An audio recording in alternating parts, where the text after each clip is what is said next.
Commence primary ignition.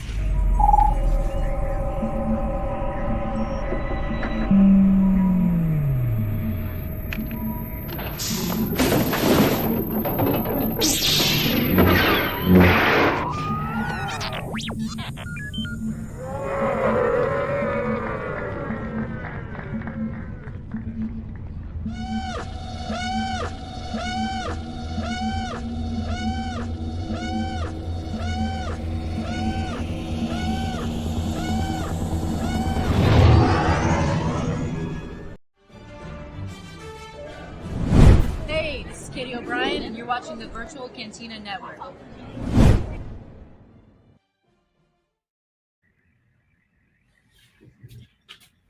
And you too can meet Katie O'Brien at the Not So Virtual Cantina Special Edition. I see what you did there, Dave. I do try occasionally.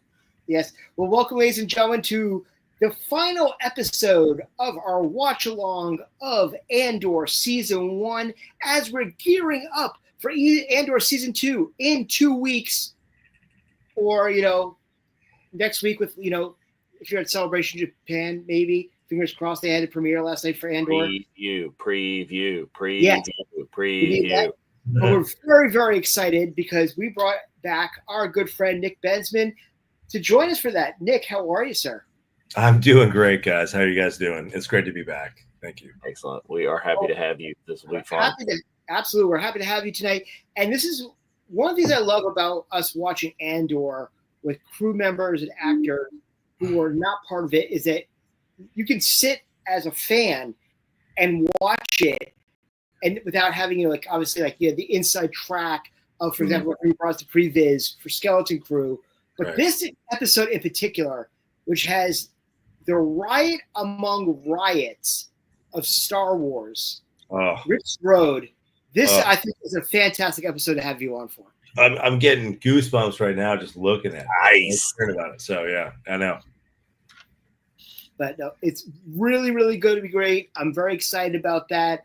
Obviously, we're going to keep talking as well about stuff that's going on with Andor Season 2, predictions that we all have based upon the new trailers that have come out, which have been fantastic. But I'll be remiss to say right now, Nick, I want to say congratulations to you and your brethren in stunts for finally getting a category in the Oscars for stunts. That's about time. Thank you. Yeah, it's I love that it's going to be implemented right at the 100-year mark. Yeah. So, and it only took us 100 years to finally get there. Not that long at all. It was, and thank you so much. It's been a long road for all my peers before me and all my friends that are with me as well too.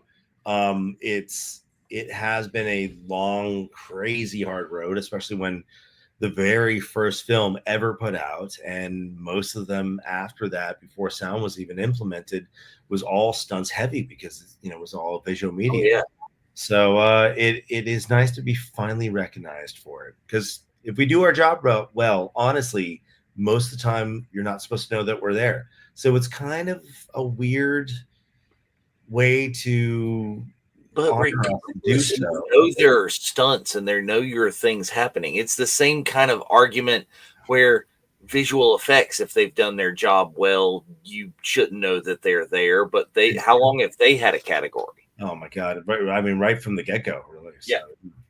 So here's hoping then the 2026 Oscars is a nomination for JJ, Lateef, and Brendan for The Mandalorian and Grogu. Oh, I would love that. I mean, that's TV, so I don't think that would happen. No, it's a movie, full feature. That's true.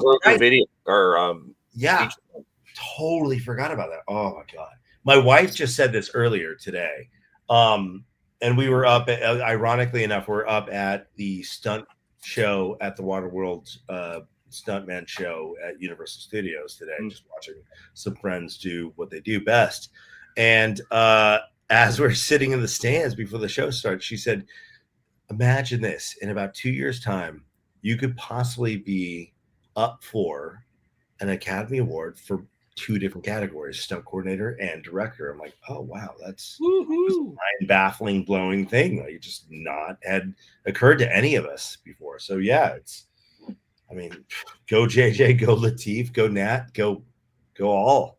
Yeah. Oh, absolutely. It's going to be absolutely fantastic. And, very excited about that. But let's get a couple of our things out of the way while we're getting on this for this. Don't forget, 1 week from today is the Not So Virtual Cantina Special Edition coming to you from the hub in Makahari, about 15 minutes away from the Makahari Masi, where we're having a Star Wars celebration in Japan.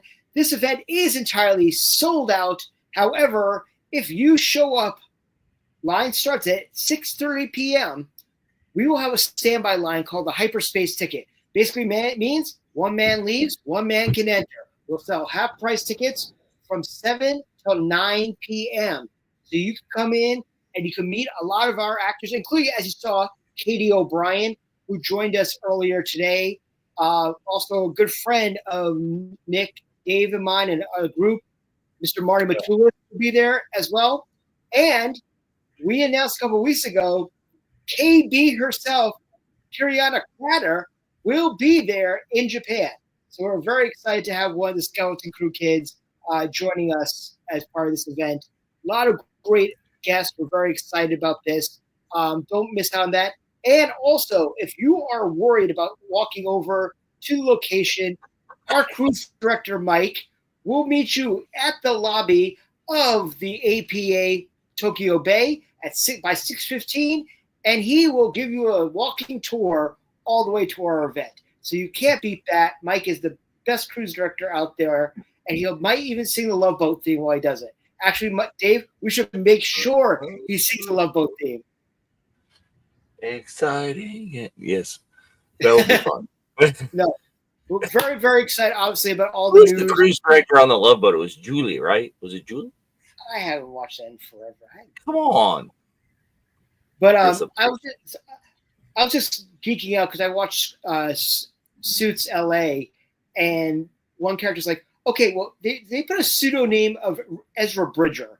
And I had to do a Google search, and Ezra Bridger is a fictional character from Star Wars Rebels. And I'm like, they're just quoting Rebels and Ezra Bridger on Suits LA. This is awesome. So, Star Wars. They're wrong because that wasn't Ezra Bridger. That Rebels, Star Wars Rebels, that was Jabba the Hutt. I thought it was the Emperor's nephew. Oh, or well, Lando Calrissian. Yes, Lando Calrissian. No, but we're very excited about the celebration. A lot of great news. Obviously, we're hopefully going to get the first trailer for the Mandalorian and Grogu movie, as well as info on Ahsoka Season 2, and maybe some insights, maybe an episode about Andor Season 2. But let's get into talk about Andor Season 2. Yes. We saw the trailers. We know Saul Guerrero is back. Mm-hmm. We know that Ben Mendelsohn is back as Director Krennic. We also know from the final trailer that Palpatine and Vader will appear in Andor Season 2. Okay, Dave and I have talked about this outside. Nick. Yeah. What? Like, this is insane that what they're. I know that this show is crazy enough that each episode is going to be 45 minutes, and they're releasing 3 episodes a week. Yeah. Which is a full year, and it's supposed to end 10 minutes before Rogue One starts. This is crazy how this is going to change Rogue One and maybe how we see the original trilogy all the way through the sequels, or even Mandalorian, all that.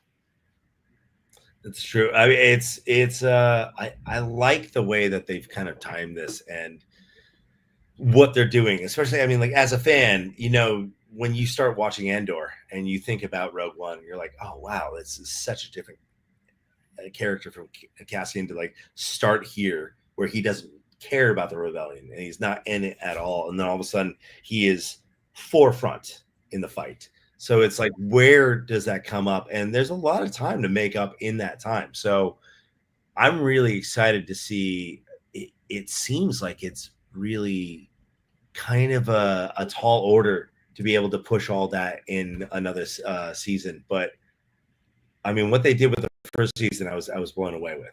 I mean, anybody agrees. I think that one of the best things they put out so far is Andor season 1. And I don't know many people to disagree with that, but that's just personally how I feel. And I think that it was so compelling that I think if it's the same style, the same feel, the same execution as one, I think we're in such a joyous surprise for season 2 about what we're going to see leading up to that final moment. So I just don't know how they can keep the same pace they did before, because part of the good thing about season 1 was it had time to marinate and it could be slow. Yeah. But if they're going to do all that looks like they're going to do in season 2, it's got to pick up. It's got to. I agree. I totally agree. I don't know, man. I'm honestly like, there's a lot of things I can look at. Like, even like sometimes with movie trailers, right? You can look at the trailer and you're like, right, not so good. Or, oh, that looks amazing. And you're kind of compelled to do it just based off of like the little knowledge that you get with this. I don't know. I'm like, it's kind of an emotional heartstring that's being pulled on. Like, I feel it's going to be epic, but you look at the logistics of it, you're like, can it do it? But hey, crazier things been done with less, so you never know.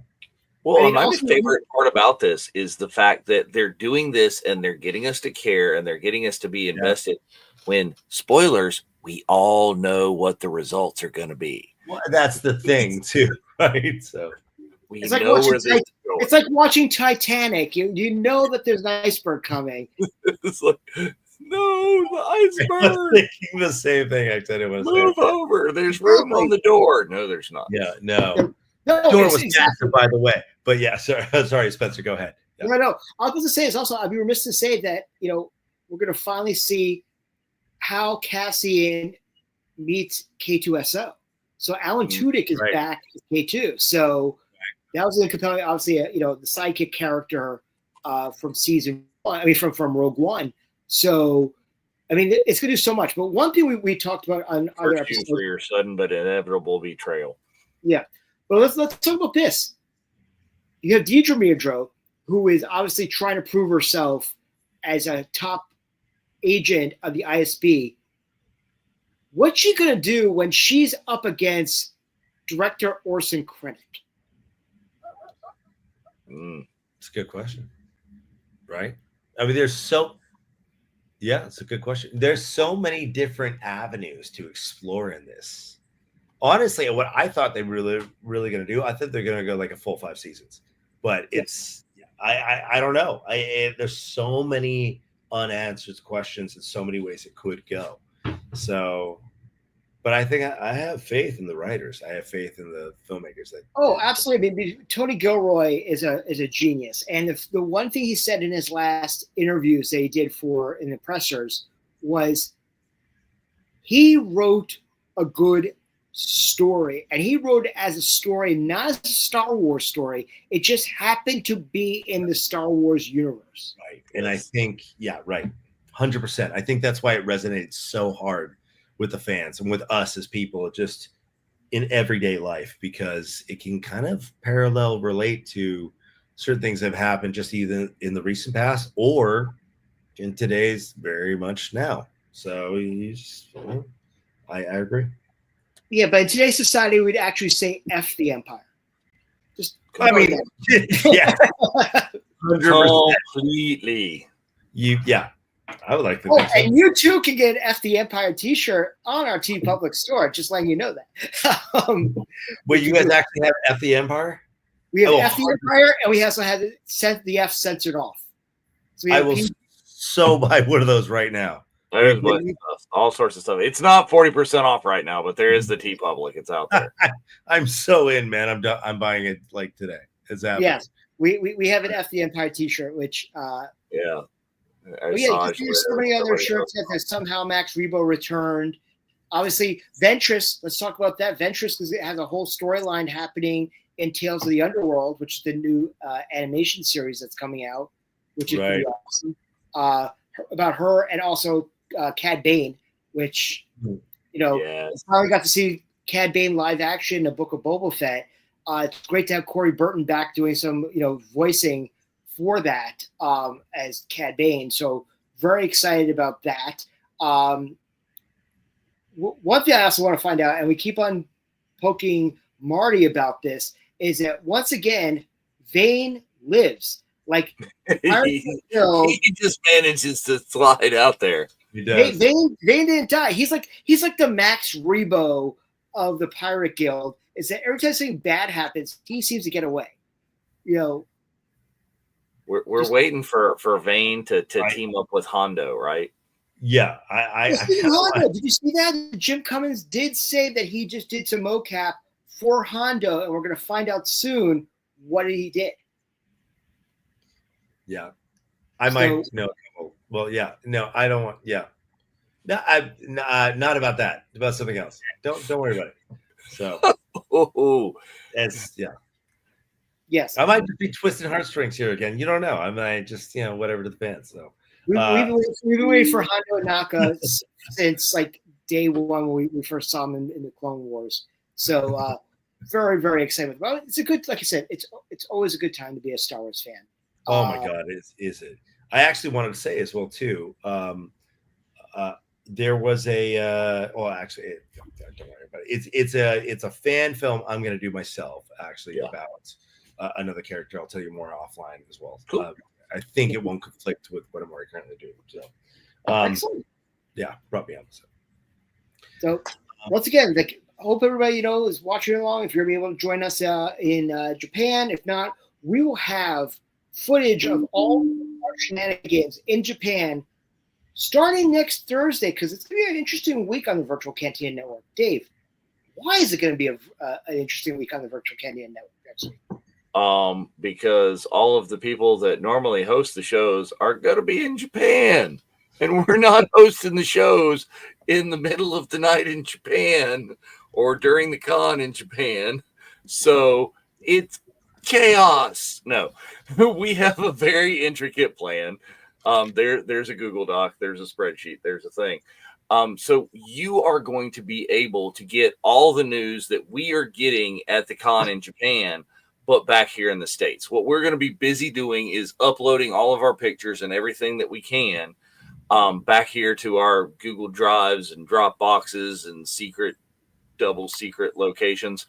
And you will have the hosts that are remaining in the States, headed by Mark Von Olen, that are going to be out here every night online giving you Celebration Nightly News.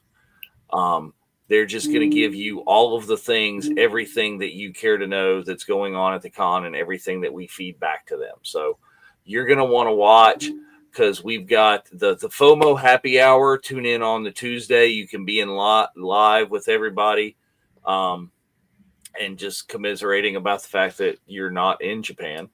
And then when we get to the other nights it's wild to think about that they're going to be talking about stuff that happened because it's the day ahead and the thing. And I don't know.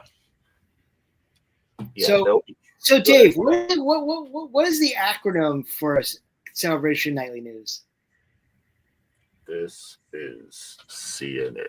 No.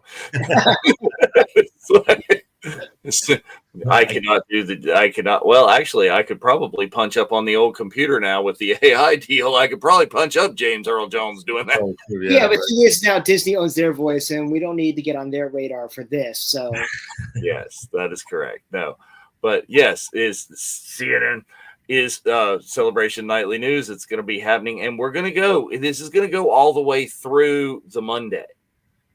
Because every time we feed information in, you're going to get it. You won't see our regular shows. We're gonna push those all back. Clone Wars Revisited is not going to air. Daughters of the Galaxy is not going to air. Our Sunday shows not going to air. But every night we're putting together Celebration Nightly News, and there will be the complete and total. There's the recap of everything on Monday the 21st, I think, is somewhere where they will let you know everything that we found out and everything that's going on at the con. So be there.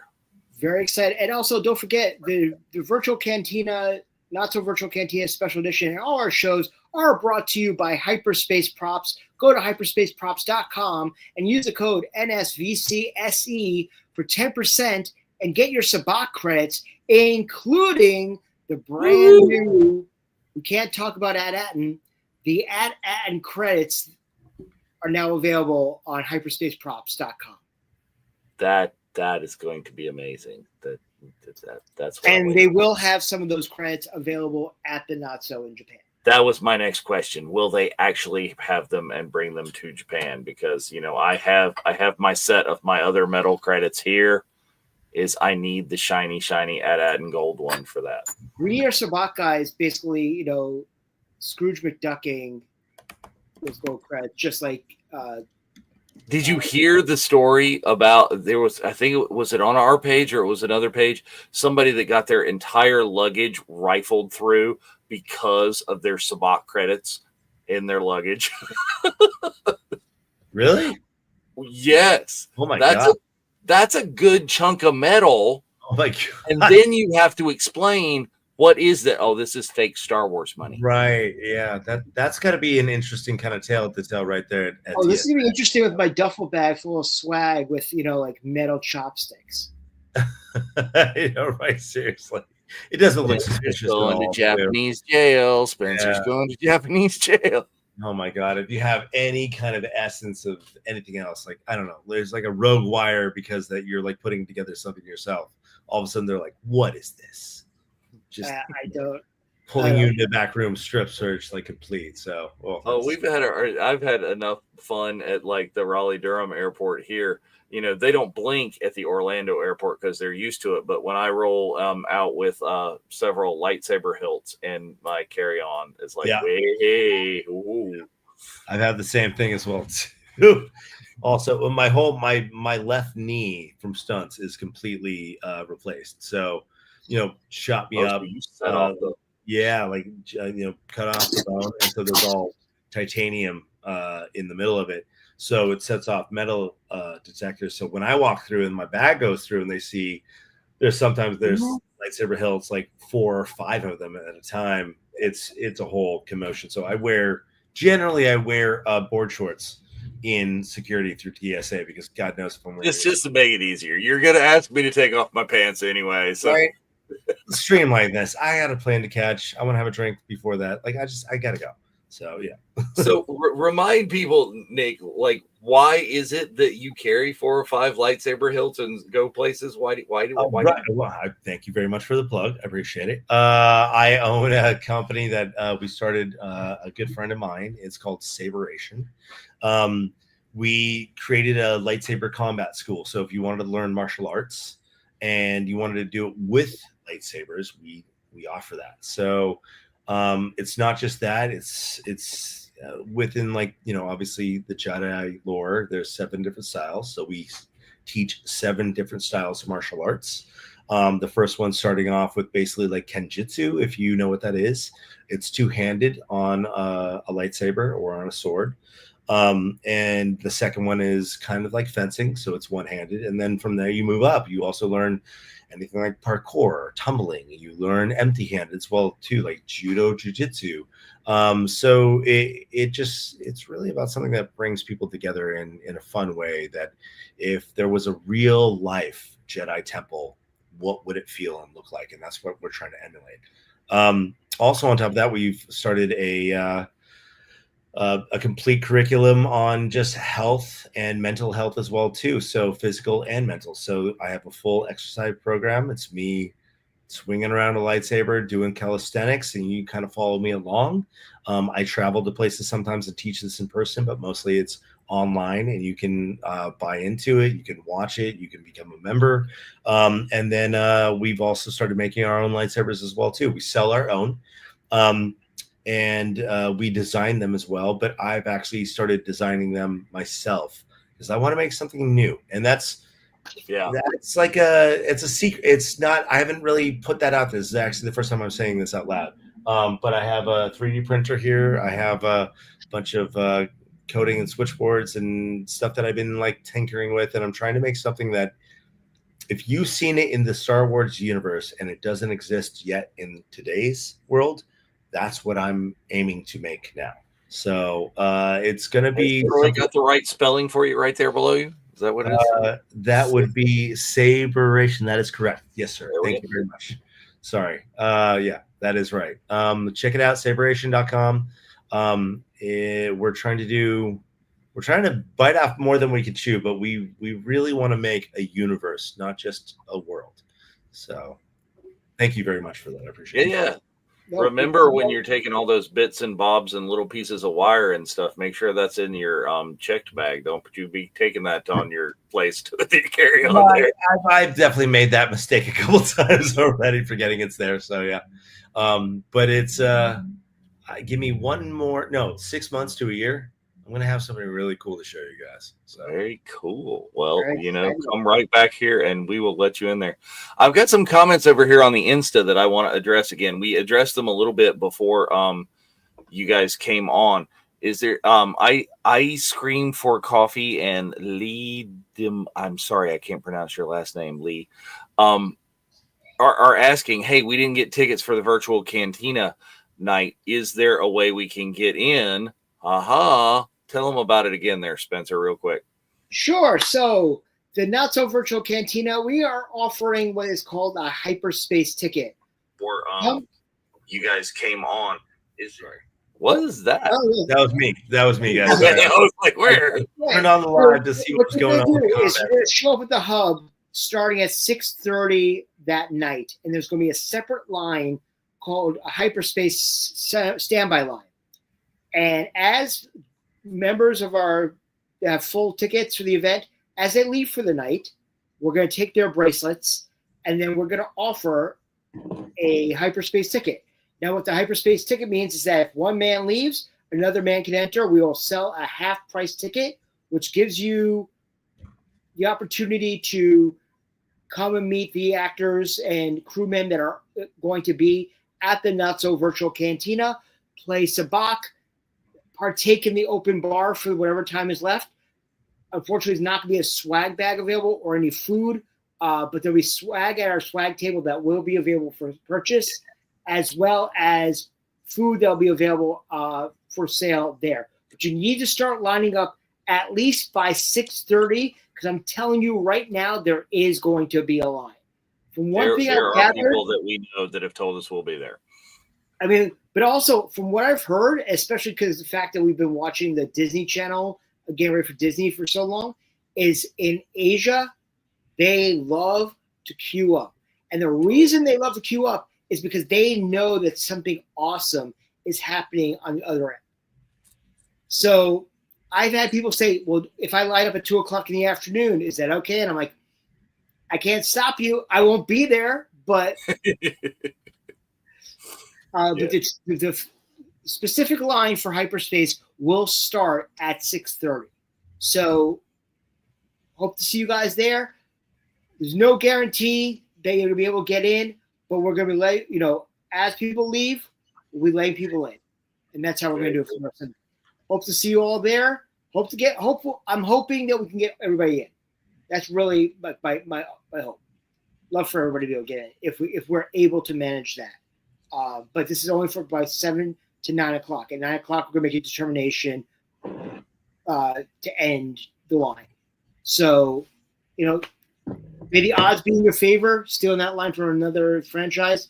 But we're in the Thunderdome. We're in the Thunderdome now, people. That's it. That's how it'll be. So, anyway, it's about that time right now. So make sure you have your Disney Plus all queued up to the finale of Andor Season 1 called Rick's Road. So we'll be starting that in just about a minute or so. Yeah, get everything right there on the Disney Plus, the little and the plus on the Disney Hulu opening. Disney Lou. Yeah. Who Disney? Good. I don't know. Yeah. It was good. Oh. But get it all ready and set up, and we are just about to get our 10-second countdown as soon as I locate my ears. All righty, here we go.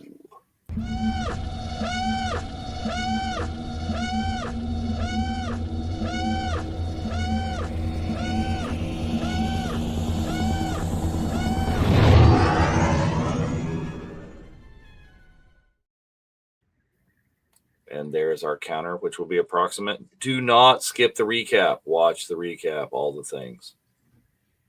Turn the Mind Flayer up to 11. That's totally took that out of in season 3 Mandalorian, out of Spinal Tap. Yes. Oh, yes. You can. How's your ribs? In the preview, you can still hear the crunch. Oh, so good. So we saw this in the trailer. I mean, obviously, it looks like Mon Mothma's daughter's wedding. Like, she sold out her daughter for the sake of the rebellion. Like, what the? Right? Yeah. Yeah. I mean, it's a little cold-hearted, but I mean, I guess what would you have to do at that point, right? I don't know. Well, I mean, the one level of logic is, well, if the rebellion is not successful, what kind of life is your daughter going to have anyway under, the boot of the Imperials? Sure. Well, Dave, are we going to see our favorite character, Manny Boffins? Manny Bothans. Hello, my name is Manny Bothans. Yes. I mean, I don't know. Timing wise, are they good? How long before did that happen? I would assume so. Right. That we're in the right time frame, but you just kind of don't know what they're going to bring out. They brought in so many like random Easter eggs and stuff in the last season. I can't imagine they're not going to do something like that. I want to see what new stuff Luthen has in his shop. Yes. Yeah. The Ark of the Covenant. Who does? Well, he had Sakara. he had Sakara stones last season. I know. That's true. No, he's gonna have the crystal skull. I'm sorry. Oh no, too far you've gone. I'm actually really excited to meet Diego Luna in Japan. I think he's probably one of the main guests that I'm most excited to see. Yeah, that's on my Sunday. I've got him down for my Sunday. As they're showing a clip of Nick in his studio right now. Oh, that's not him. Yeah. Oh, yeah. Just making your little lightsaber board right there. That's kind of what it feels like right there. So yeah, my pastime.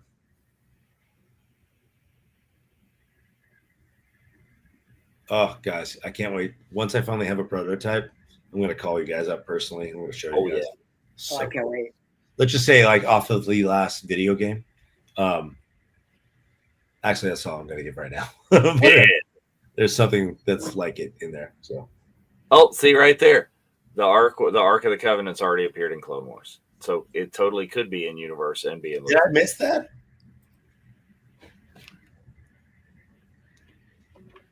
That's cool. It's going to be the Cup of Christ, didn't you know, Dave? Of course, naturally. It's all the Lucas universe, no matter what. So absolutely. Wow. Well, in the Ark of the Covenant, R2D2 and C3PO are on there. So. Wall, yeah. No, I know, yeah. So was it just Raiders, or was it also?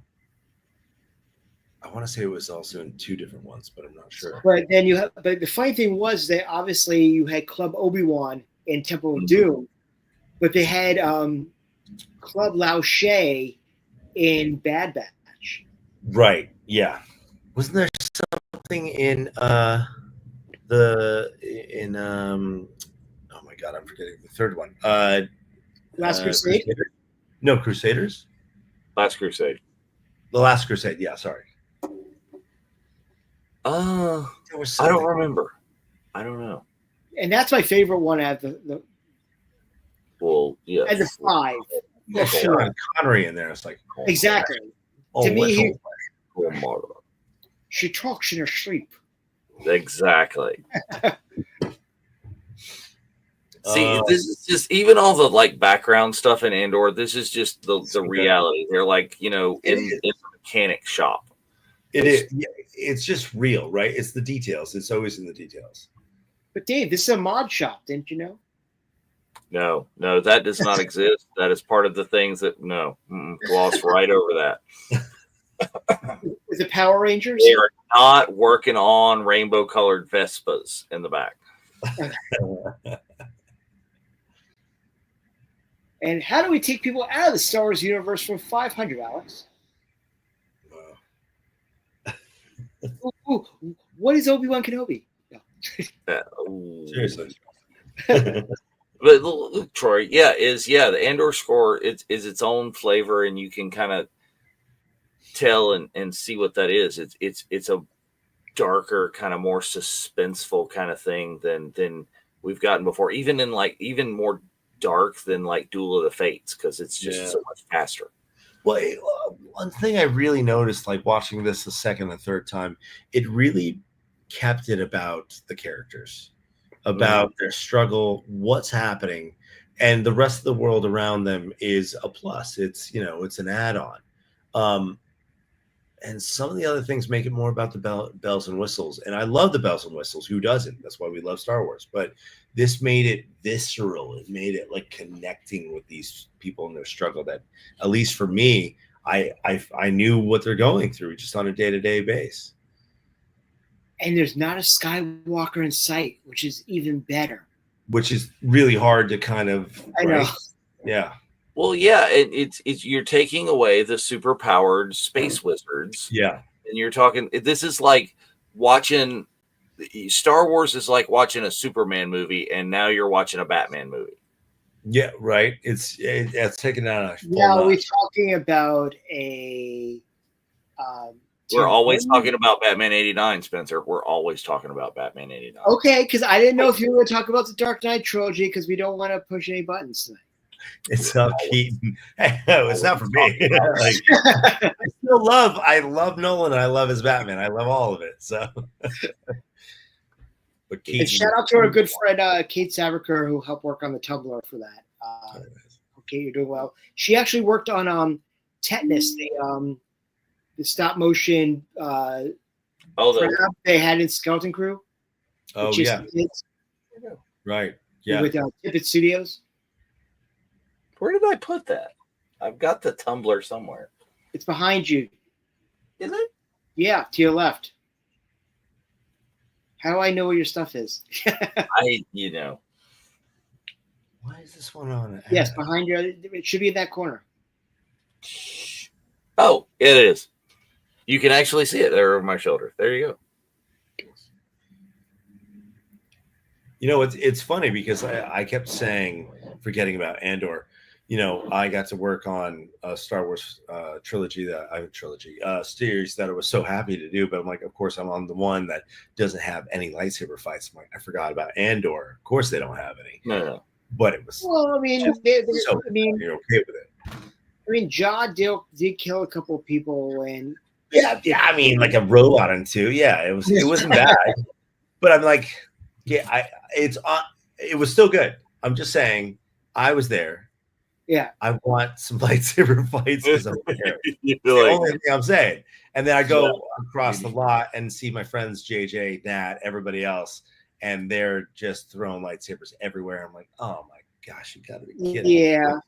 And Ming, who was the fight coordinator on that, we even joked. She was like, I'm done. I need a break from lightsabers. I'm like, I will keep all your choreo. I will just sit here and I will just be like, yes, no, and that's it. I just want to be a part of it. I don't care what it is. I'm like, I just want to see something. And I would be very intrigued on how they work season 2 with everything being moved back to Pinewood. Yeah, I'm very curious as well too. I know my buddies are working on it right now. They won't tell me anything. I try to jump on it, but it was, they already had their people. I understand.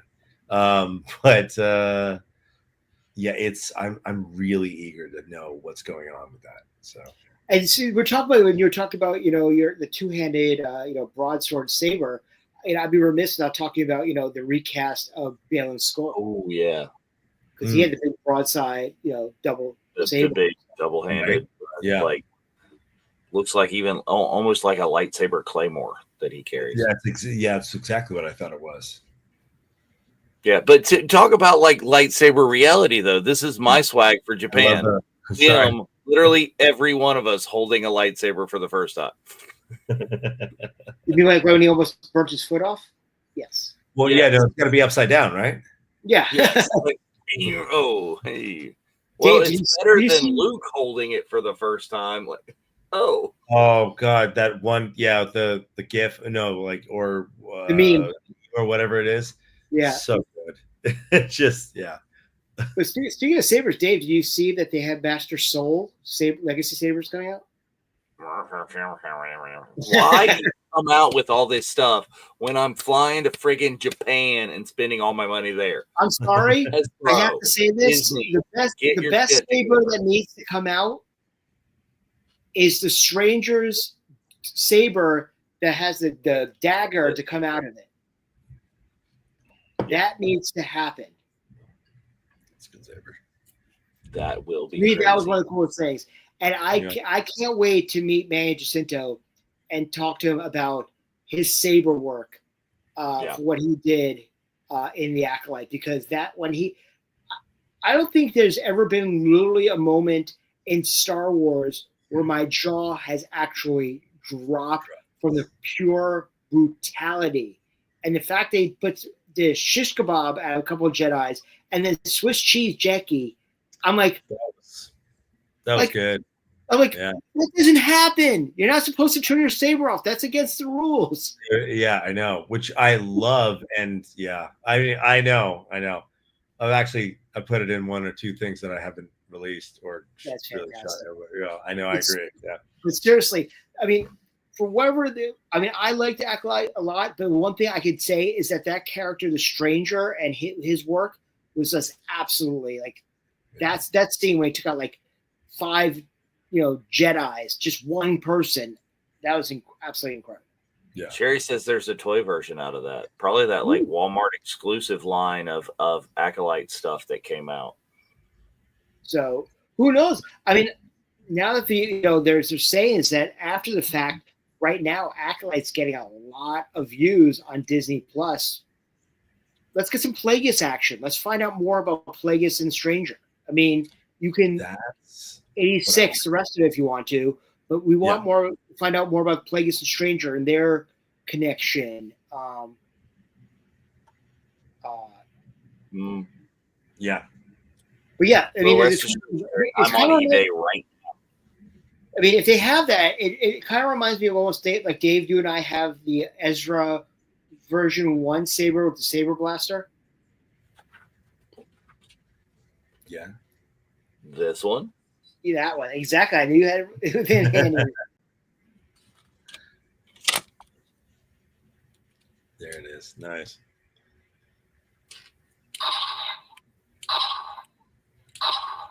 They need to make that into a legacy saber. I'm sorry. I love that saber, but they need a real solid Ezra V1. Yes. Well, yeah. That's like my mission to like take that apart and keep the handle and actually put it on a legacy saber, like marry the two together. So one of our members we talked about this a lot, Dave. I want to talk about with Nick has an issue that there's not enough pew pew in season 1, but it looks like there's a lot of action in season 2 just from the trailers. Are you very excited that it seems to be more action filled?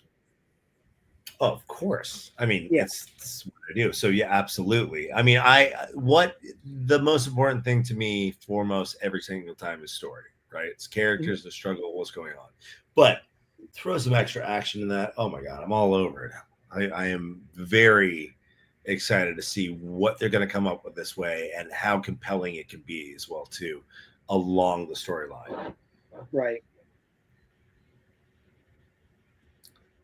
Yeah. Well, I think it's all about how it integrates. I think is you can't do either. You can't just have your story that goes here. You can't just have the action that doesn't actually fit in the thing. We saw some of the things in some other movies, like some of the random action that they had in Avengers. It's like, oh, that felt forced.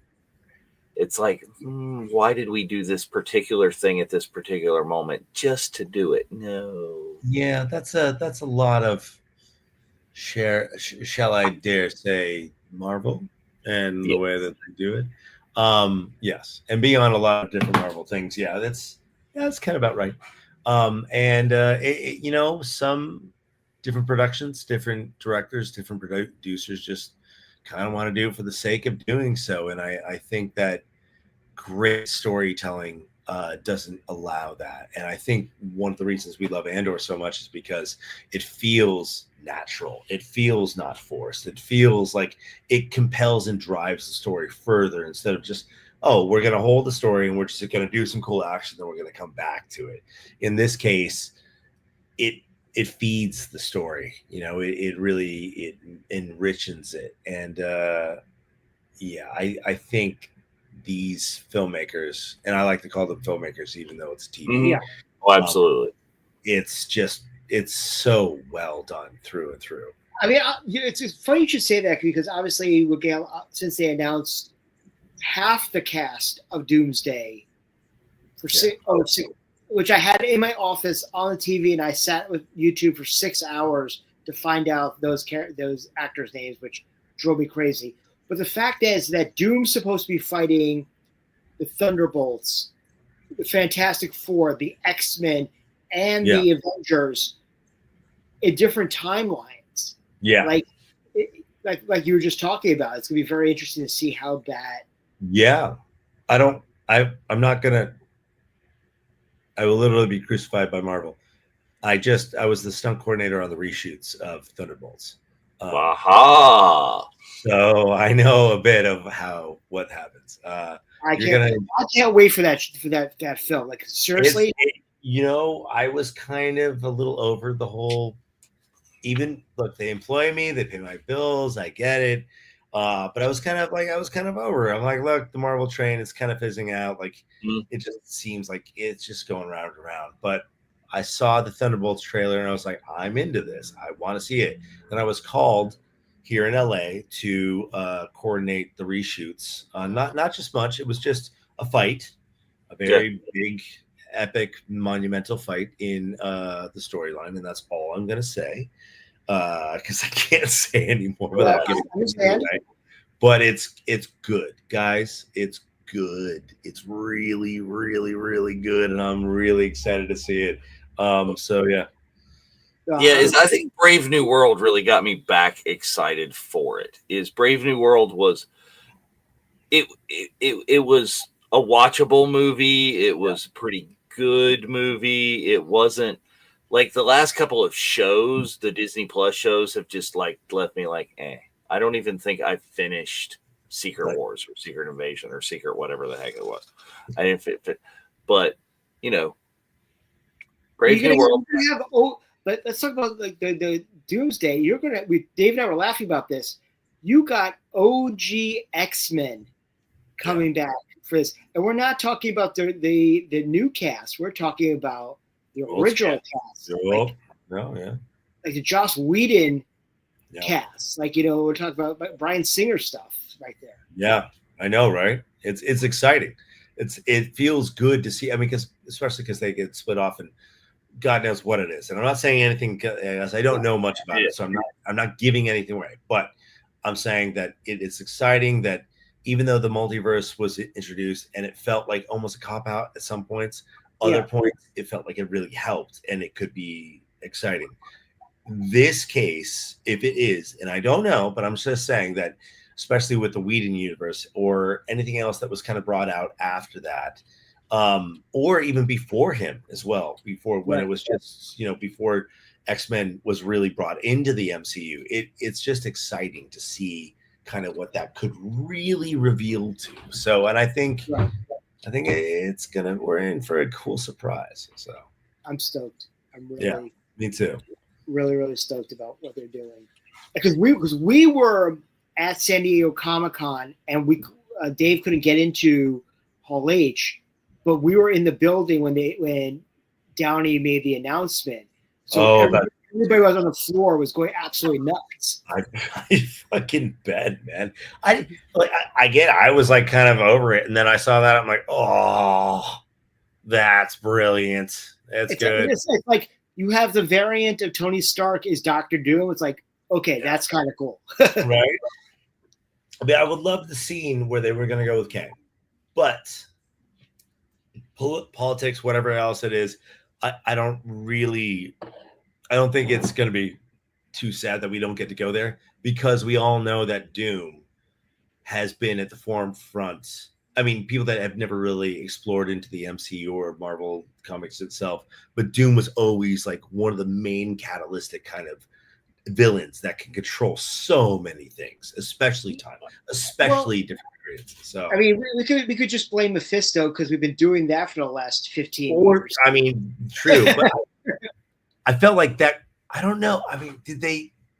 He's still there, but they dropped his name in one recent shows, so they know it's coming. Rumor has it it's Sacha Baron Cohen who's going to be Mephisto. So an older Mephisto. So, yeah. I can see. Okay. I can see that. I like the fact that this is kind of going towards Marvel Comics. This really seems like where you get all of the heroes and all of the villains together. It really seems like Battle World. It seems like they're going for Secret Wars. Yeah. It felt like they were kind of dropping off, but I think in the long run, con is the wrong word to use it. I just kind of use that in a general term. But I think it looks like they're playing their cards right for a big epic kind of real. I mean, because like look at the end of Infinity War and Endgame. It's like before that, a lot of my friends, even working on the films, were like, I'm done. Like by the time like Doctor Strange came out, they're like, I'm over it. It's too much. It's a big thing. I'm like, guys, I think they're building to something. You don't really know what it is. And then the accumulation of stories that came all of a sudden. You watch Infinity War and Endgame, I'm like, honestly, there's the two films that I can put it on the background at almost any time and just continuously watch because there's so much built up to it. So I think in the grand scheme of it, I think that's what it's kind of coming to again. It's just how are they getting there? And the fact that they now acquired, obviously the Fox catalog, so the fact that they can tie in X-Men or whatever they're doing in that capacity. Right. There's so much more there. And also, like, we could talk about they got the street level that they're pushing right now. I mean, anybody who's not loving the new season of Daredevil, I don't know what you like because it's absolutely brilliant. So I'm excited to see where that goes and how they push, obviously the story of Kingpin. Right. Because obviously D'Onofrio is fantastic as it is. It's compelling. It really is. I never told you guys. Like Daredevil's like new reveal in his yellow suit when he fought She-Hulk. I choreographed that whole fight scene. Oh, it's awesome. Oh, thank you. Yeah, it's the only thing I got to do on that show. But yeah, I just came back. Anyway, something that was incredible. So great job. Well, and like tying it back to like what we're watching here, because this is kind of what they've been doing here in season 1 of Andor. Is they've given you snippets of these guys over here and these guys over here, and they're all culminating. Like we're looking at Luthen and the guys, they're all kind of at Rick's Road, and they're all coming to the same place. Right. It's like, well, those guys were on another planet, or they were over there, and they were doing that raid over there, but now, it's all kind of coming together. But also, you get that go ahead. That big Beskar gong, really, that they have up tight. Oh, I love that. That added. That just felt so real, right? With the chime at the end, the top of the clock tower every single time. Mm-hmm. And at first you're like, it felt like an introduction. Then you're like, oh, this is life. And then how it is brought back into the crescendo of the epicness of the end of it as well, too, where he knows he's up there. He's just a sitting duck, but it is all for the sake of passion and just fueling, like getting against it. It's like he already knew he's, like F the Empire the whole time. I'm up here just fueling my people. It was so epic. I'm getting chills again just thinking of this. This is ridiculous. Yeah. So. And Troy says we need more hallway fights. Just saying. I love it. I mean, well, I will work on it, Nick. I need more hallway fights. Yeah, I'm just. I actually did. If you've ever watched the Joel McHale show that used to be on Netflix, he used to do Talk Soup. Then he went off and kind of did his own thing. He made fun of. It was literally like. It was hallway fights, and I choreographed that for him. My buddy was the stunt coordinator. I was the choreographer, and I'm in there, and he whacks the hell out of me. He rips my arm off and hits me in the head. There's behind the scenes where Joel felt so bad because he actually really whacked me with the fake arm, and gave me a lump on my head for it as well too. But I mean, hallway fights is my numb diploma. I will give you more. I promise that, Troy. So that is cool. Yeah. One shot hallway fights with a single cam are just it's so good. One of my good friends is Brewster, Chris Brewster, who was the original double for Daredevil for Charlie, and he did and helped create the very first hallway fight where he's still black masked, he's not fully in the yet, and it's not super martial arty, it's not even superhero-y, but it's so good because it's real and because it's a real, like, if you were really in it and had that drive just to push through no matter what you had to overcome. And I loved it. One of my favorite things about it, most human moment, is after he's beating everybody, it's in the middle. He's not even done. He just lines up against the wall and it's just exasperated. He's just exhausted. And he hears the next person coming in. He's like, just boom, boom, boom. It just keeps going. And that's one of my favorite moments. And I even told Brew, I'm like, bro, you killed it with that, man. It was so good because that's mostly because they did a Texas switch. And anybody who doesn't know what a Texas is, it's an old film term that we used to use, that when the actor's all the way through the shot, they hide for a second, or we switch them out with a stunt person, and you don't even know that we switched them in still a single shot where we haven't cut yet. And the stunt person carries on, does all like some hardcore stuff, and then switch back out the actor. And Charlie, like, he is gung ho for it, because when I was working with him on She-Hulk, he wanted to do everything. But that's some things you just can't put him in there. And Brew and him went back and forth, and that scene is just so good. The anticipation of this scene right now, because something's going to happen. Oh, yeah. Oh, the build up, the shots, like the frame within a frame, like the arch. Yeah. That's so good. Well, even like you've got the brick windows or the little brick spaces that he's looking through just give you that kind of different frame. And then he's looking through the monocular and you get the... Oh, yeah. Yeah, it's so good. I don't even know where that one's on. I'm going to turn this one off because that was not correct. The level of realism and the amount of like bricks that they are, at least fake bricks or whatever, that they had to put on this set is got to be just massive. Oh, right. I mean, we're always a big fan, obviously, of practical versus utilizing. I mean, the volume has its place. Don't get me wrong, but the practical sets just. Yeah. The first time I stepped on the volume on Skeleton Crew, I thought it was such a cool thing because I had never seen it before. And then detail in the background. But after about a month, you're like, I want practical sets. It just helps. It works better that way. I mean, the more that it fuels, it really fuels your actors, and it really fuels the story as well, too. Yeah, I think this last shot is one of the few places where I think it might have broken down, because you can see that there's the cast of thousands, but right when the point where it bottlenecks on the street, nobody back there is moving and everybody in front of them are. Yeah. That's probably like a screen beyond that, or that was the edge of the practical set. Oh, yeah. Okay. Right. And it's just, but they're still doing gracious plenty of people here. This is like your cast of hundreds. Yeah. This is not one time. There's other shows that I looked and I'm like, oh, I wonder if like that's the volume or not. I didn't ever really think. No, there's maybe one time that I really thought of that in this, but I was just so captivated by the storyline. Well, yeah, this is like viewing 4 or something for me, that I think I've seen this episode, and I'm just now noticing that. I've never seen that before. It's fair. Oh, you know what? Yeah, no, I think, okay. Yeah.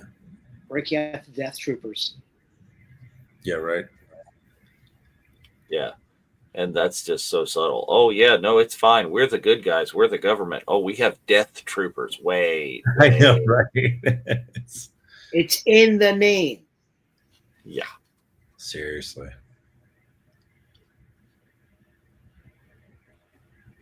Ah, man, I would have loved to have been on this set.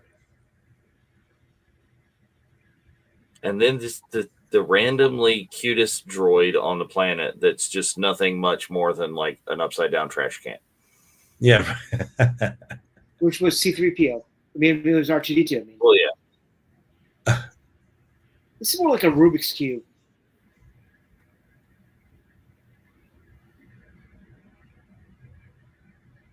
But here's the thing: you have the in-universe music. That's also the soundtrack that's like building up the.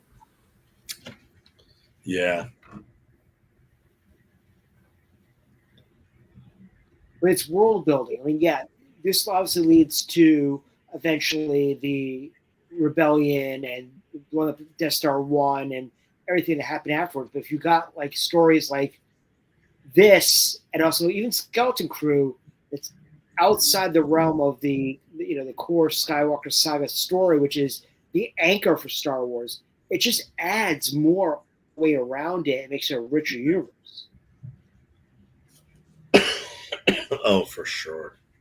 There's so many things about this season that is just textured layers, right? Of the acting, story, a combination of set, like even costume design from sound design. Oh, of course, sound design, and that's always like a Lucas favorite as well too.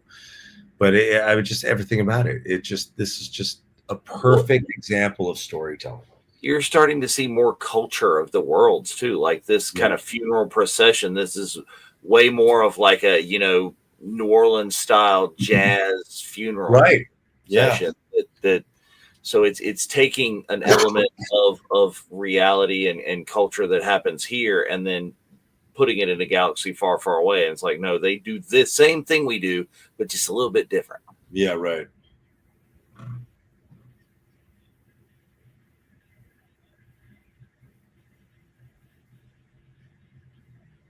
Such a heavy moment too. Mm-hmm. So well built up. Like, and some of these characters you've only like briefly seen. You don't really have a whole lot of interaction with, but you really feel for him here too. Oh yeah. Dave, did you see that the next group of Andor Funkos is actually the hologram Marva coming out of B2 Emo? No, I have not seen that. Oh yes, and they also have a Narkina 5, Kino Loy, and Cassidy Andor as well. Very nice. I gotta decide if I'm packing my prisoner uniform for Japan. Well, you should do the run if you're able to.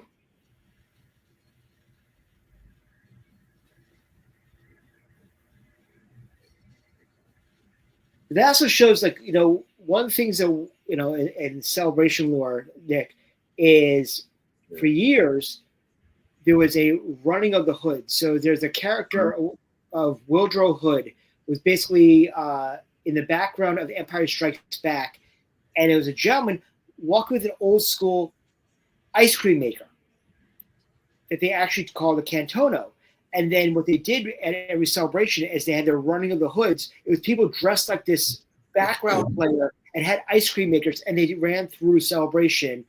But now they have Narkina 5 prisoners in the jumpsuits screaming one way out and running through the halls. And anytime an Imperial goes by, they go on program, they stop and put their hands behind their heads.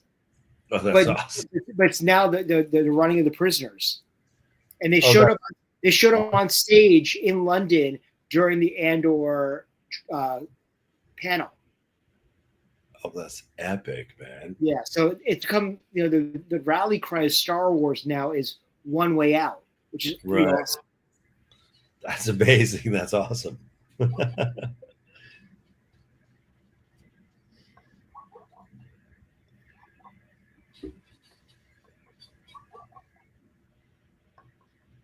But you have at this time, you have this kind of revolt going on right now. You see what the Ghost went through obviously in Rebels, you got these little spatterings of the rebellion all around the galaxy to come together, for this one epic. It's just incredible. Yeah. But at this point, the rebellion's been going on in just these little bitty bits for quite a while, because you remember we see the beginnings of the rebellion in Solo, which is years before this. Right.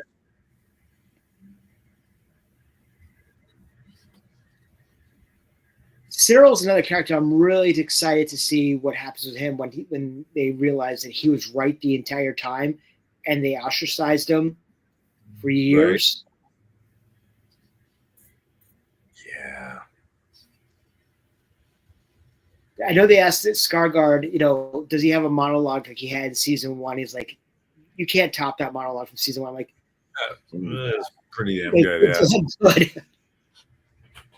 Well, I'm just going like, if they continue with season 2 the way they've done season 1, where it's when you watch one episode, you have to watch the next one, you have to watch the next one, you have to watch the next one. Right. I mean, by the time they release this is going to be, you're going to have to sit down and watch season 1, then season 2, then Rogue One, and then A New Hope. And you're looking at like 20-hour watch along. Well, that was the thing that Diego Luna says, that after you watch, by the way, there was after the Empire, after you watch season 2, you're going to want to watch Rogue One. But the problem with me watching Rogue One is I end up watching A New Hope right afterwards, just because I have to. Because you see the Tantive 4, and you're like, well, I might as well continue while I'm there, Right.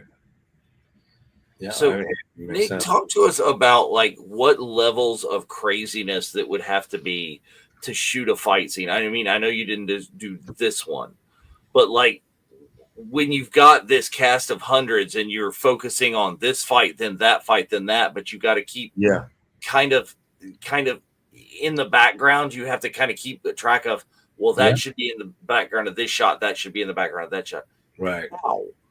It's I mean, this is a very big question. It's a good question. So obviously the front, what's happening in the foreground is like the most important, right? Because that's your main story. But to keep everything realistic in the background, that is when you kind of delegate to, you hopefully have a good stunt team, good fight people, or just good people in general that kind of know what they're doing. So especially like a big riot scene like this, and I've been a part of a couple of these, where you kind of make small little teams. You say, all right, this is a team of like 5, 6 or 12 over here. So it has to be generally even. And it doesn't always have to be. And you don't want the same thing from everybody as well, too. So you say, this team go off break, do this. This team go do this. And you entrust in people generally. It's like, give me something good around here. But you want to give them a direction. Like, well, this team over here has to be just rioting. This team over here has to be losing. This one has to be winning. This also might, integrate with another team over here, because you want to feel like it's not segregated and all of a sudden like it's so weird that it's just one team doing over here and the team is over here doing their own thing, where it has to cross. So now you're like, all right, even though these 6 people are fighting over here, this person gets knocked out or killed, and then this one lone person runs over to this other team here and kind of carries, and that might help you and your director or your DP carry that story. So if that person now runs, might direct it over here and kind of make it a little bit more real. I like to move the camera around as another member or another character in the scene. And when the more you get to move and kind of diversify and just span around your whole location, you show more of the world, you show more of what's going on. It brings you in as an audience member to really be a part of the chaos. One of the best kind of sequences I think I could ever quote or call upon is like within 2 different scenes within Game of Thrones, where it's Jon Snow, the Battle of the Bastards, or it's really Bran, I think it is. Not Bran, I don't know. I'm forgetting the other guy's name, but it was him. it was fighting with the dragons the very first time they came in on the battlefield. And you're kind of following one person, but you're showing all the chaos as they're going through it as well too. And you don't have a lead character to do it. You kind of want to follow what's going on in the frame. And there's many different ways to go about it, but it is all slowly worked through, very choreographed to make sure that one, everybody's safe, but two, then you make it look good and real. So, and I would assume maybe even sometimes in a big riot scene like this, that you would have one shot where they pull way back and everybody has to do everything that they just did all together for wide coverage shots. So you're literally doing all the 6 different teams that just fought in one. It really, I mean, that is generally the way you want to do. You want to get a master, which is wide of everything. Then you want to go in for certain things, which is coverage, or specific events that lead and help the story. But you never know what your day is. Sometimes you're way behind. Sometimes you've lost half the day. Sometimes you lost half the cast, or you don't know what happens. Like certain things happen on productions all the time. It's always really the idea of putting out fires and working with what you have. Spielberg's very good at that, where the more his back is up against the wall, the better stuff he generally generates. And myself and my team have learned to do as much of that as we can as well too, where sometimes it just changes. But that's kind of the idea that you want to approach with a giant wide master and then go in for specific moments. Like I would imagine that's how they would have had to shoot. You were mentioning Spielberg, like the beaches of Normandy and Saving Private Ryan. That's a huge one to quote. Yeah, exactly. Yeah, and very much so. Where he actually delegated groups too. He's like, you guys take this section, you take this section, shoot what you think's good, and then his stunt people and his acting people, like kind of like he gave them the idea of what he wanted, but it was also run with it and see what you can create as well too. Right. And that's kind of where, as I understand what it came out to be, and that's I like to do the same thing within reason, because sometimes you can get a little out of hand too. Now, Dave, what kind of level of stormtroopers do you think these are? Because they don't miss. Well, don't go down the conspiracy rabbit hole to where the entire OT is they were missing on purpose to move people down the rabbit hole to create the ultimate confrontation. Is they let them go? I mean, are these still clones, or is this part of the Imperial Navy? Like, they gotta be.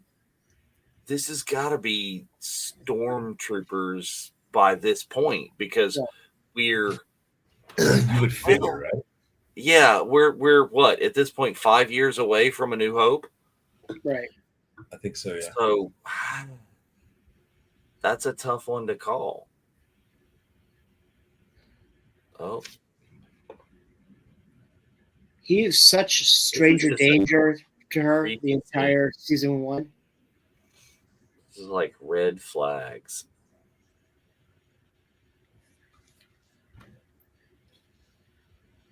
I gotta pitch you guys this short that I wrote that I'm gonna shoot, but it's directly based on the accuracy of stormtroopers. It's kind of a comedy short. That's great. Yeah, it's gonna be good. Well, I mean, we've seen in the time of Mando that it's canon that they can't hit crap, where they're sitting there on their speeders and they're trying to, shake the gun. That's the one thing I loved about that scene, was they were actually poking fun at the lore of stormtroopers, like saying, "We're giving you this because it's it's fun." Yeah. Right. But that was right after they punched Grogu, so it's kind of like, well, okay. Yeah. Right. Yeah. Who's gonna do it? How do you pronounce it? There's been debate in my house where someone is saying hello in Japanese, the Art Vader show over here on Instagram. How do you pronounce that, Spencer? What? Hello in Japanese. Oh, konnichiwa. See, there's debate to where you're not supposed to pronounce the E, konnichiwa. Okay. Konnichiwa. It's like, I don't know. Somebody correct us. Give us a phonetic spelling in the chat somewhere. I don't know. I will say that it was great when I was doing some errands this afternoon. Sticks came on my iTunes and it ended up being actually Mr. Roboto. So, there you go. Don't my worry, Japanese. Yep. Oh, I love that part. yeah.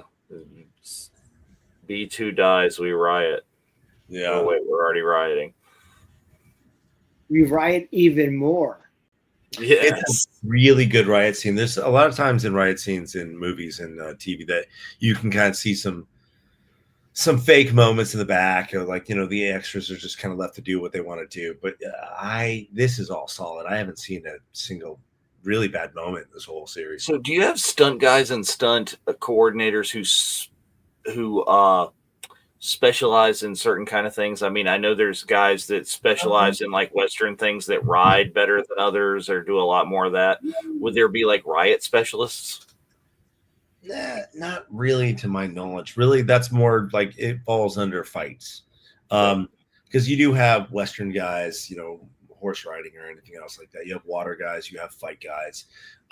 Driving is definitely a big separation most times. There's a lot of people that do physical stuff that don't ever get into driving, and vice versa.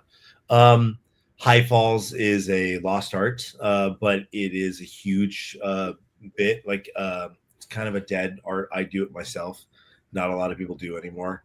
But even for like Fall Guy, that high fall at the end, that was a very specialist because not many people can do that height anymore. And that was the son of the great Bob Brown, who is the world record high fall artist, and his son is now like kind of coming up, and he's the one that did that for that. So in that case, yes, you do have certain things, but for riots, most stunt coordinators, capable stunt coordinators, can put that together and really help with that. But for fights, it is more of an art form. So that's kind of where you would generally go. If I ever wanted anybody in some Star Wars to get shot, it's my mom. It's Pony Knob, dude. Right. Oh.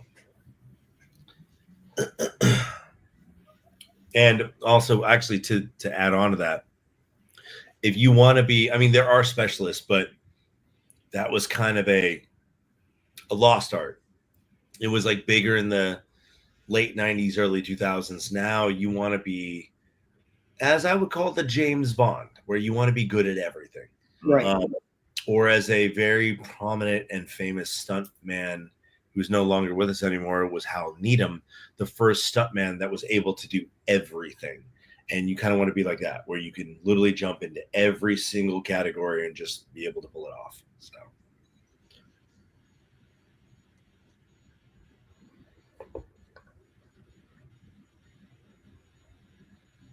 Oh, Luthen's got a cloaking device. Did he steal it from the Romulans?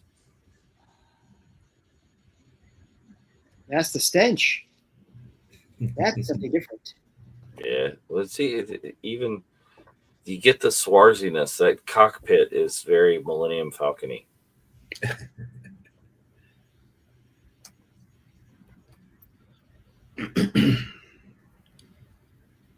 Brothers. No.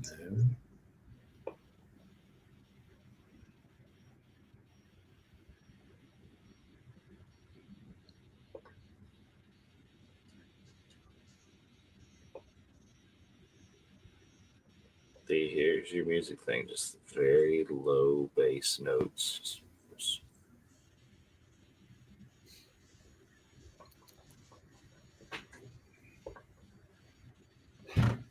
You're kind of tying things forward. That pistol reminds me very much of like the one that Han gives Rey in The Force Awakens.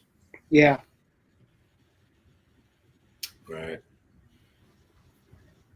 Yeah. I was actually wondering why that looked so familiar last time I saw this.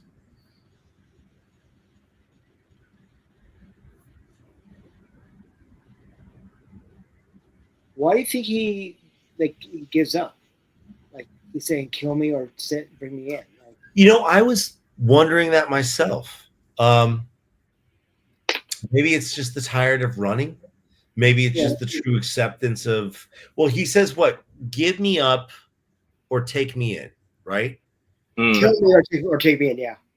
I don't think, I'm sorry, not give me up or take me in. Kill me or take me in. Yeah. I don't think take me in meant turn me in. I think take me in meant as like take me to the rebellion. Right. And I Bring think that me into your fold. Yeah. And I think I love how they left it open to interpretation as a cliffhanger. So I think the only reason as an actor, I think why it's justifiable for him to say, kill me, means I am fully for the cause. I'm here to die for it. I think that's the only reason that really works. Makes sense. But yeah, so we just finished Andor season 1. The next time we have a virtual Cantina watch along, we will be starting season 2, which is pretty awesome. Yes. We're getting more Star Wars in 2 weeks. And then right after that, we're getting Tales of the Underworld. But also don't forget that as soon as we come back from Japan, Revenge of the Sith is back in theaters. What? Yes.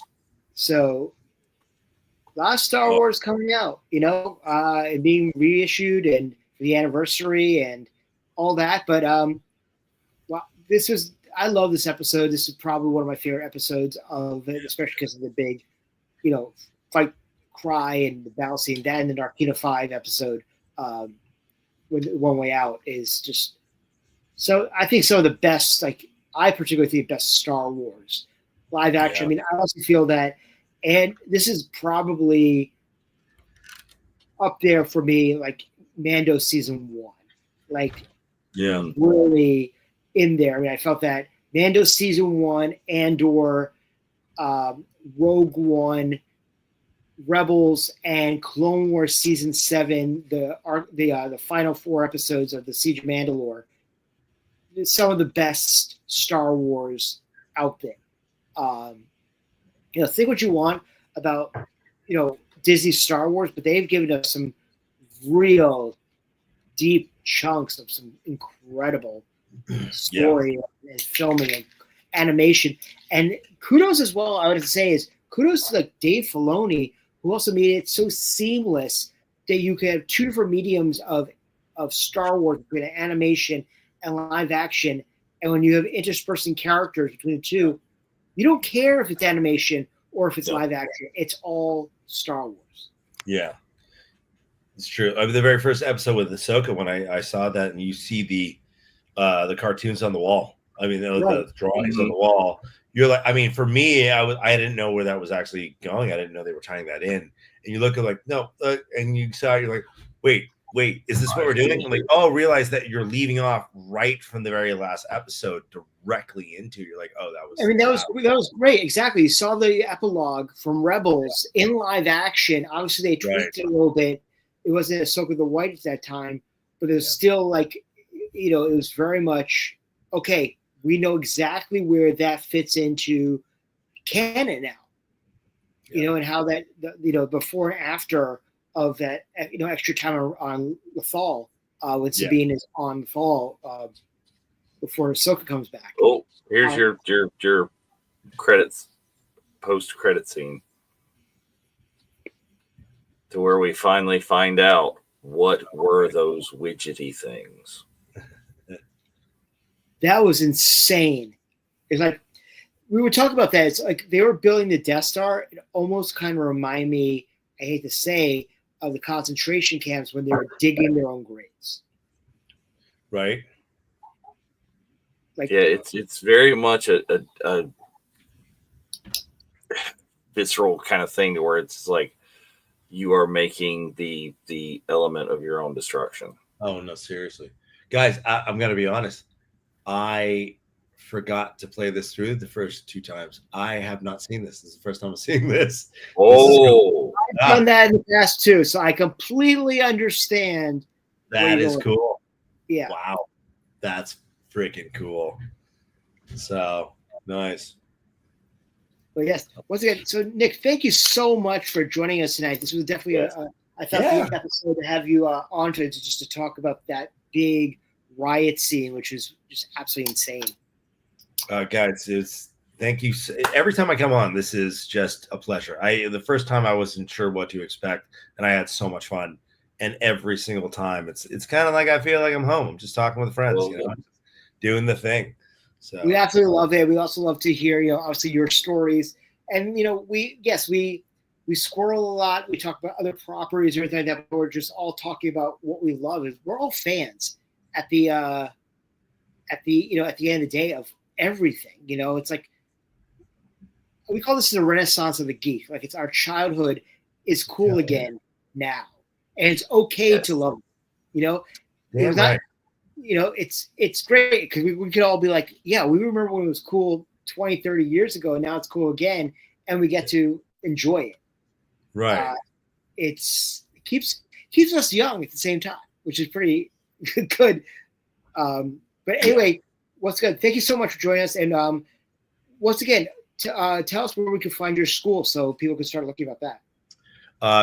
Thank you very much again for the plug. I'm so bad at promoting myself and my company and everything. It's called Saberation. It's like Saber Nation, except for one word and no N. So saberation.com. We do it all. If it's lightsabers, if it's martial arts, if it's Star Wars based, even though we can't call it that yet. So it's not lightsabers, it's light and then space saber or light sword. Yes. Of course, we don't do that. It's a laser sword. Yeah, exactly. So it's actually called Laser Sword Martial Arts now, which I kind of want to change it back, but all in good due time. So you can take obviously the path of passion, which is the darker side, not the dark side, because we don't do that. No, or the part darker. The part of passion or the part of peace. And you can obviously choose your own light, your saber. You build it as well too. We actually teach you how to construct it because that's part of it as well too. If you were truly a Jedi or a Sith, if you know it's in the lore of the universe, we try to make it as real as possible. And the cool thing is that I know there's a lot of other lightsaber other light sword combat light sword there. But we've actually absorbed a couple of them because we're not trying to take over. As my partner likes to say, he's more on the imperial side of it, where he's like, I want to take over. I'm like, we're all about unification, unity, and peace, and just fun. And we are starting to show some other groups that we're doing actual technique, and this thing is a whole, and we all love it together. So why not just come together and just make a giant world and universe that we can kind of all coexist in? And I hope to see it grow more. So, yep. Well, anything we can do over at the VCN, please let us know. We're more than happy to help you out with that and help promote it. And also, don't forget, everybody, if you now go to virtualcantina.network.com, we have our new website has just launched right in time for Celebration. So, perfect time to start learning about stuff. And also, we'll put up a link for Saber Nation on our site as well. So, we're looking forward to the future of all of that. Well, this is the last watch along before Star Wars Celebration Japan. Next week at this time, we will be in the middle of our Star Wars Celebration nightly news. Yes. And gearing up for Celebration and all the news. So keep a track of everything that's going on the Virtual Cantina Network, on all of our social media platforms. You never know when Dave, Jeff, or I might either come on live on our Facebooks or even on the VCN, just talking about any of our shenanigans that are going on. Because remember, when you're involved with the Virtual Cantina Network, there's shenanigans abound. There's always shenanigans. So anyway, once again, Nick, thank you so much for joining us tonight.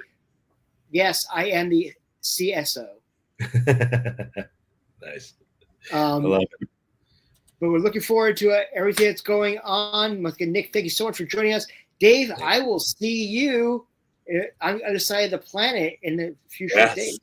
That's crazy. It's relatively close as we are now and live as we're going to be literally on the other side of the world before we see each other in person. You know, the fun thing about this, and I love this, and I love it for our fandom, but in particular our VCN family, is the fact that we have our normie friends that might live around the corner, but we will travel around the world just to hang out with our Star Wars friends, which is insane in itself. But anyway, ladies and gentlemen, thank you so much for joining us.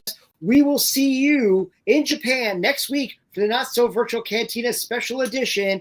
So from Nick, from Dave, and this is Spencer saying, fight the Empire.